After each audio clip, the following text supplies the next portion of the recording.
warahmatullahi wabarakatuh. Perkenalkan, saya Ade Siti Priyati dengan NIM 211340184. Nah, saya di sini akan menjelaskan tentang tugas UAS konseling keluarga, di mana pada mata kuliah Quran dan Hadis Nikah dengan dosen pengampu Dr. Andes Eni Nur Aini MSI. 2 hari kemarin saya telah melakukan konseling keluarga dengan ibu rumah tangga berusia 53 tahun, di mana dia itu telah menikah 8 tahun, tetapi suaminya ini tidak menafkahi lagi. Sebelum nikah itu dia seorang anak yang bisa dibilang keluarganya tidak berkecukupan. Nah, setelah ada yang mau nikahin itu, jadi dia senang, jadi ngerasa kayak nanti nggak membebani keluarganya lagi. Tapi ternyata setelah menikah di luar dugaan.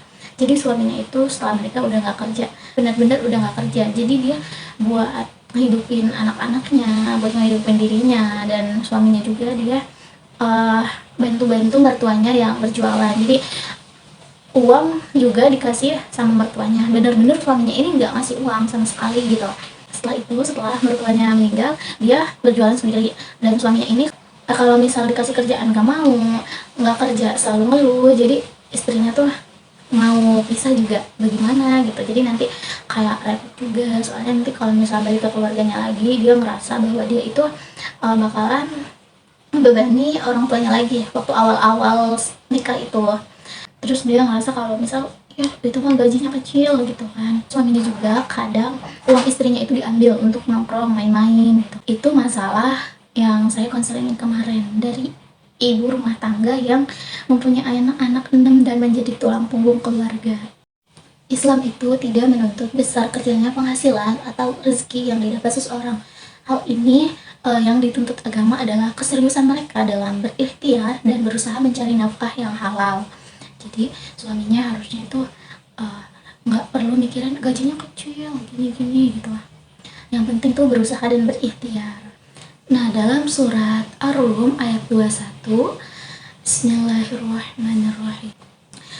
Wa min ayatihi an khalaqa lakum min anfusikum azwajal litaskunu ilaiha wa ja'ala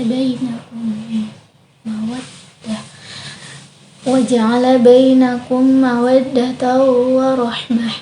Inna fi dzalika laayatil liqaumin yatafakkarun. Artinya, dan di antara tanda-tanda kebesaran Allah ialah Dia diciptakannya pasang-pasangan untukmu dan jenismu sendiri agar kamu cenderung dan merasa tentram kepadanya. Dan Dia menjadikanmu di antara kamu rasa kasih dan sayang. Jadi suami istri itu harus mempunyai rasa kasih dan sayang, dan juga suaminya ini harus tahu tanggung jawabnya itu adalah menafkahi anak dan istrinya. Jadi dari hadis dan dalil Al-Quran yang telah saya sampaikan tadi dapat disimpulkan bahwa tugas suami itu adalah mencari nafkah untuk anak dan istrinya, dan tugas istri ini mengurus anak, mengurus suami, berbakti kepada suami. Nah, tapi kan di konteksnya di sini itu istrilah yang menjadi tulang punggung keluarga.